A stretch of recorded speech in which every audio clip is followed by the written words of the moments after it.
He gave me Jesus, his son, for my salvation. And he died to set my soul free.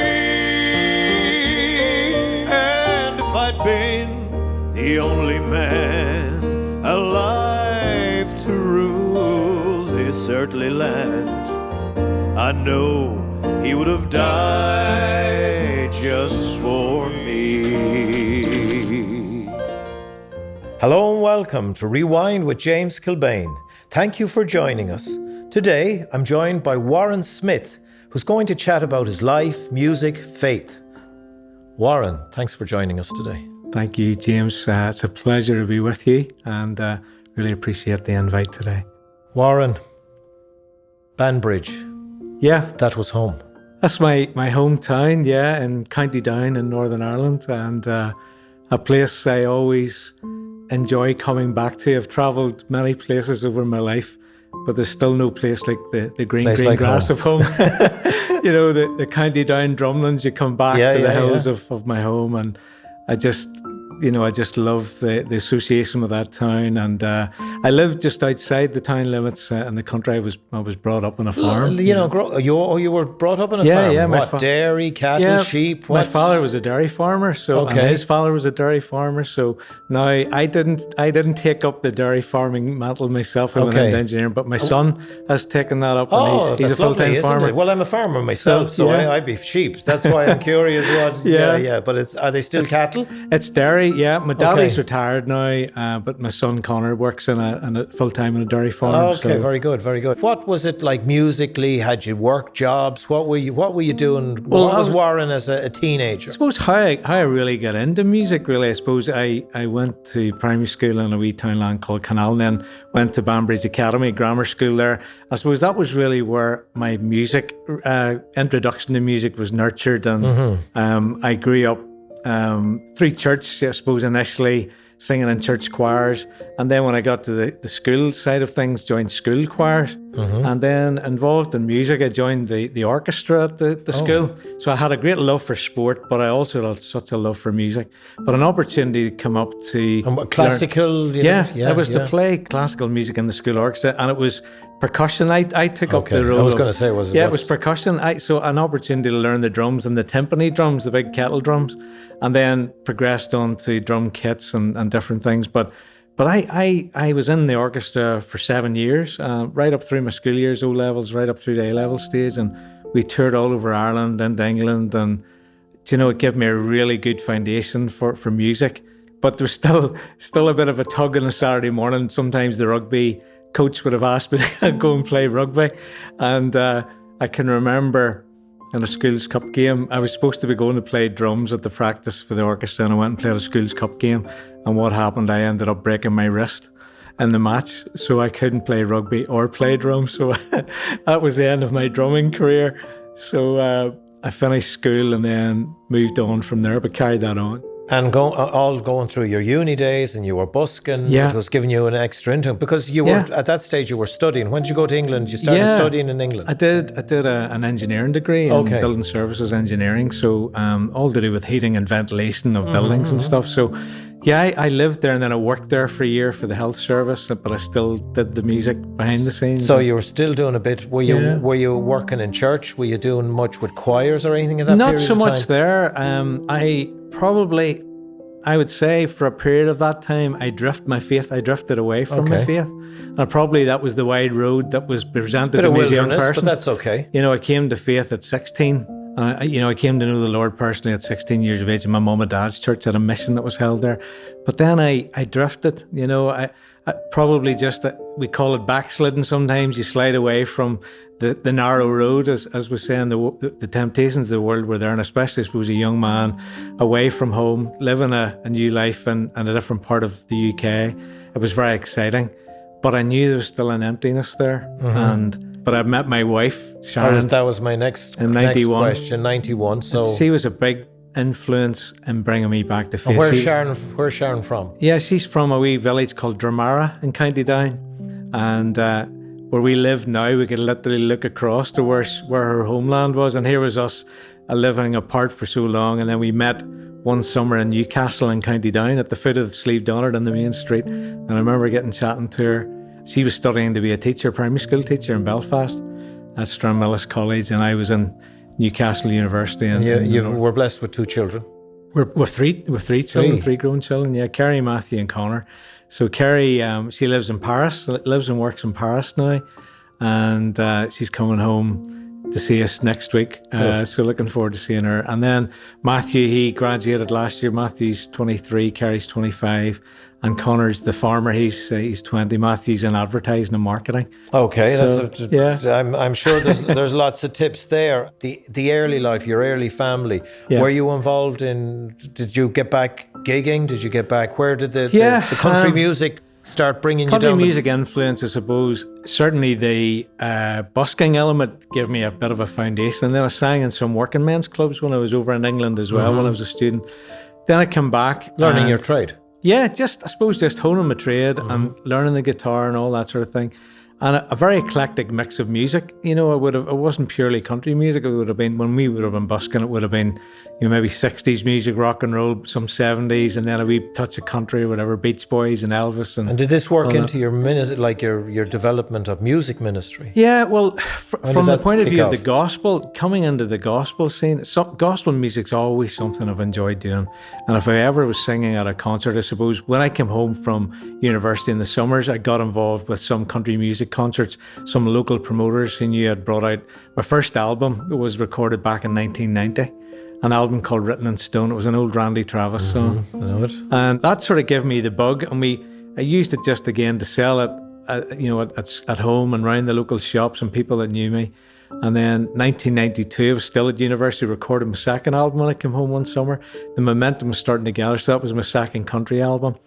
And then I didn't record anything until after I graduated from university. So I graduated in 94, and I asked Sharon to marry me when she was over for our graduation day. We'd been going with each other maybe 4 years up to that stage, and we got married on the 1st of August 1995. So it was the following summer, and we set up home in Banbridge.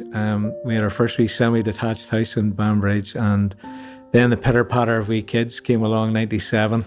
And responsibilities change, and of course, so I had to get a day job, an engineering job, but music was still tugging me. You've sang on some of the big world stages, the Grand Ole Opry, Nashville, Tennessee, country music, and worked with so many of them because you were given the opportunity. Wow. Through music, it has opened up, and God has been so good. He has opened up so many doors, but there are some people you meet in life who you can click with, and there's one person that both of us can associate, but he's no longer with us on this earth, but he's with his Heavenly Father in heaven, and that was the late, great George Hamilton IV. George would have come to Ireland quite a bit at that stage. He got that title, the International Ambassador of Country Music, because he travelled so much. Yeah, touched a lot of people. But he loved coming to Northern Ireland, and he loved delving into the history of his faith and background, and but he came to Banbridge, my hometown.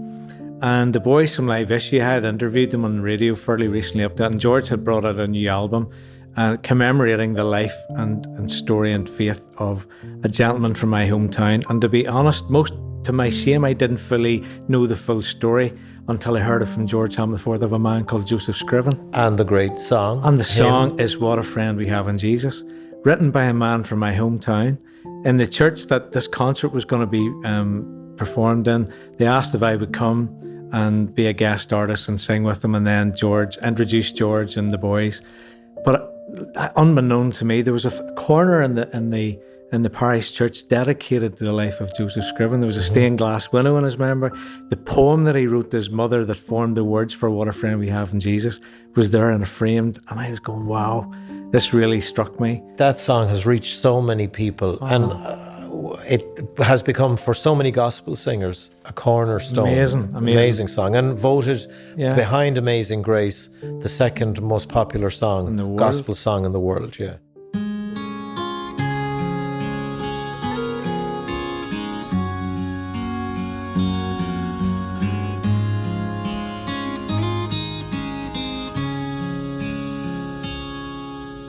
What a friend we have in Jesus.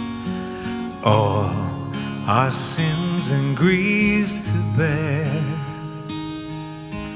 What a privilege to carry everything to God in prayer. Oh, what peace we often forfeit.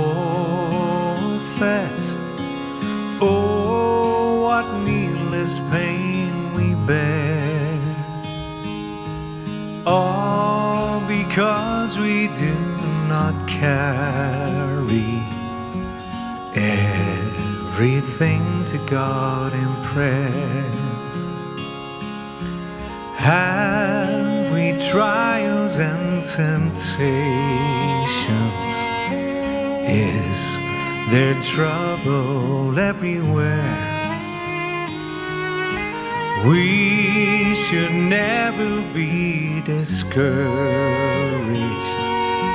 Take it to the Lord in prayer.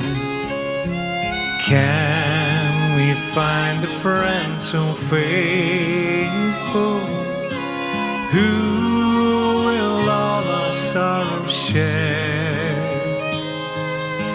Jesus knows our every weakness. Take it to the Lord in prayer. Are we weak and heavy laden, cumbered with a load of care? Jesus only is our refuge. Take it to the Lord in prayer.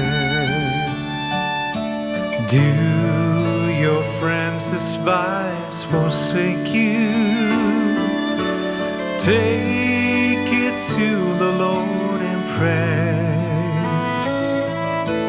In His arms He'll take and shield you. You will find His comfort there.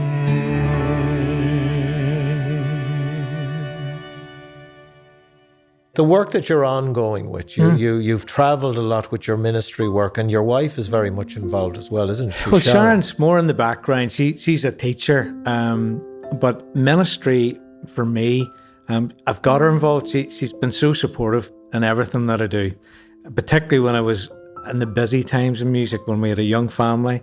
She was the foundation at home that looked after the kids, and I was away maybe doing concerts or whatever, travelling away with my job as well, with work, and home at the weekends. But she's the glue that held it all together. But she's just a lovely, humble spirit with her, and she's just, she was the one that has always encouraged me in my faith. But I've got involved, I suppose, through radio, again, getting to know charities and Christian charities particularly.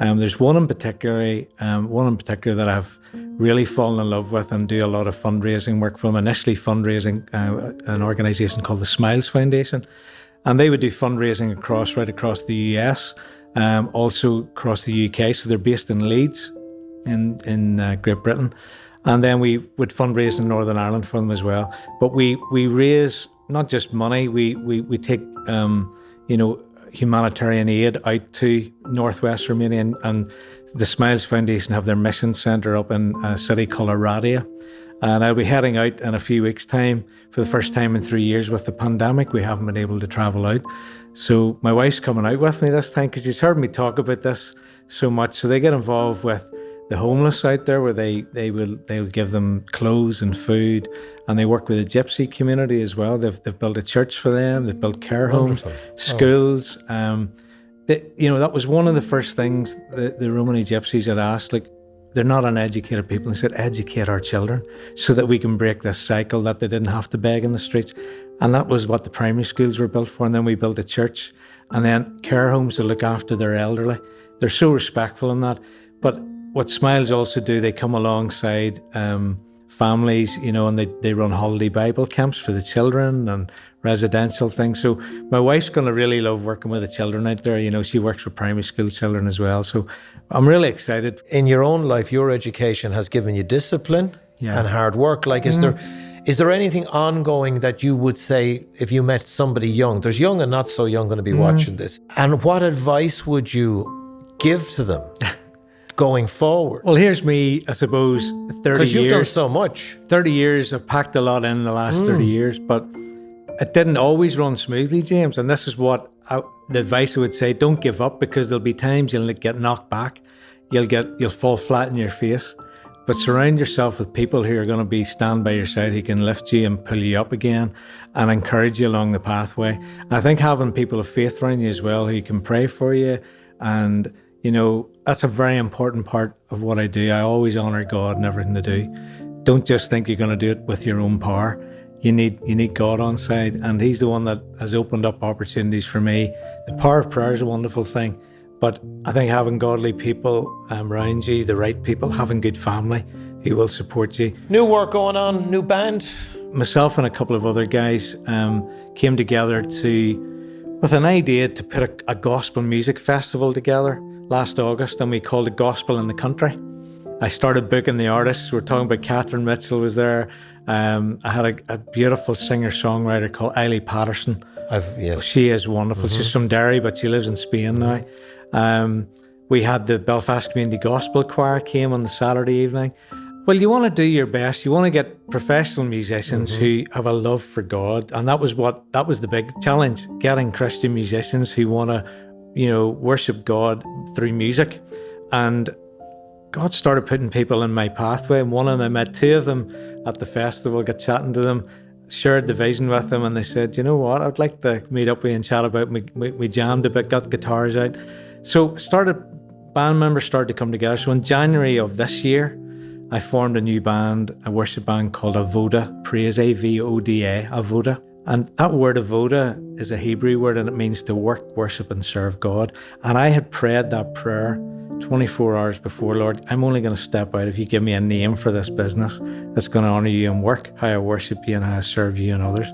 Work, worship, and service. And I got the answer. The word was presented to me through another friend.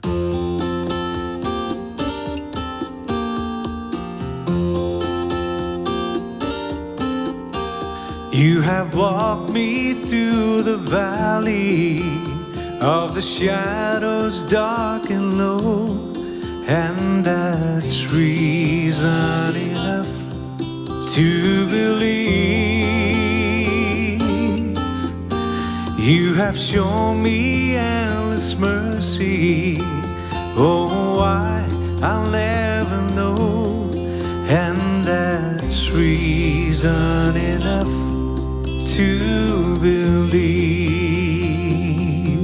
So I won't wait for signs and wonders to teach me how to trust, 'cause you've already proven, Lord, the depths of your great love.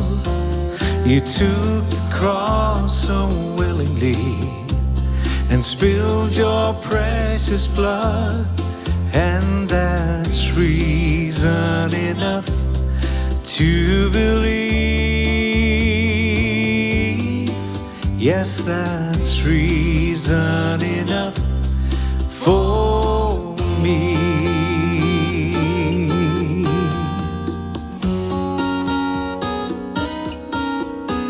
When I took your grace for granted, I was granted even more, and that's reason enough to believe. Oh, and with compassion you convince me I'm not hopeless anymore, and that's reason enough to believe. So I won't wait for signs and wonders to teach me how to trust, 'cause you've already proven, Lord,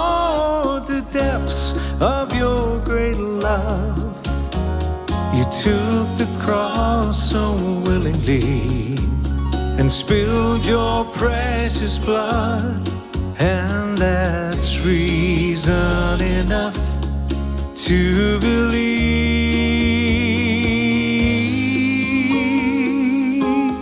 Yes, that's reason enough for me. That's reason. That's reason.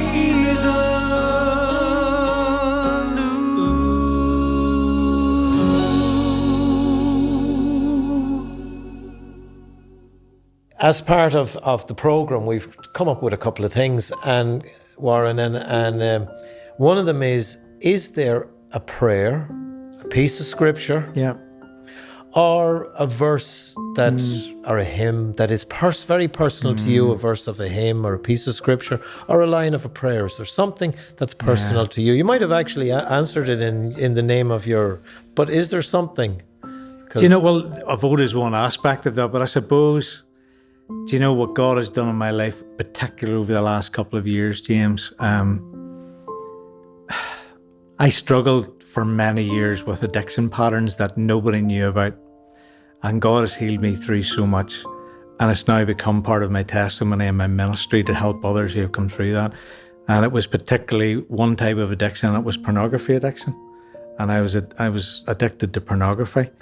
And I was trapped, and I didn't know where to turn to. And here was me, a praise and worship leader, and being tempted by the lusts of the flesh. But every man will come across that temptation at sometime in their life. But a resource became available from America into Northern Ireland, and I jumped at the chance. My wife didn't know anything about this problem. Friends didn't know it. I shared it with a few close friends. It's a conversation that even is a difficulty in people's own homes. Exactly. Amongst family members or various different things. One of the scariest things that I ever had to do was share that with my wife, and Sharon has been so supportive and prayed me through that and been very supportive of that. And I've come through it now, and I'm able to talk about this now. And I just pray that. And what was the line? What was the prayer? Do you know, there's a verse in the Bible in Romans 5 verse 20, and when I think of what God has done in my life, it says in that verse, where sin abounds, grace abounds all the more. And what that basically means, God's grace was enough to take me from where I was in this pit of sin, and He didn't turn His back on me. Like the prodigal son, He was there waiting for me, and when I called out to Him, He was there to help me and to heal me.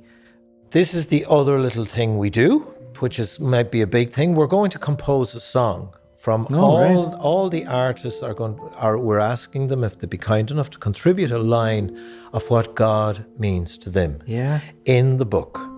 One line, you don't mention it, you don't speak about it. Yeah. You just, I'm going to give you the book, and you'll write a line in it, and then you'll pass the book back to me in time. I'm going to give you the book. Thank you, James. Okay, and when you'll write your personal word, and there'll be a song composed then of wonderful. all the lines of all the artists that are wrote in that book. So that's between you and God and the book. I will do that. Thank you, James.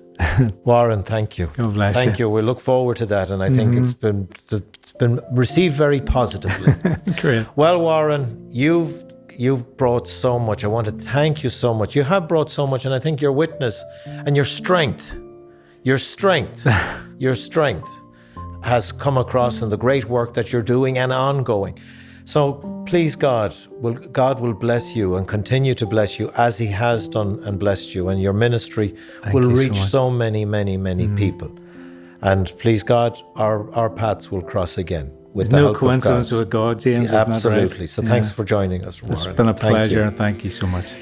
And to you, the folks at home, I want to thank you all so much. I hope you've learnt and gotten strength, any of you, from Warren's story, and maybe got encouragement to pursue a life in Christian ministry wherever you are around the world. Thank you once again for joining us.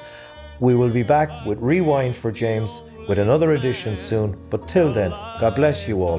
Shalom. This earthly land, I know He would have died just for me. Yes, I know he would have died just for me, just for me.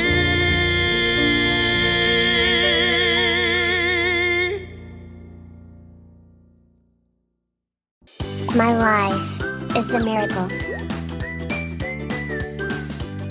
Every child has a story of God's love to share.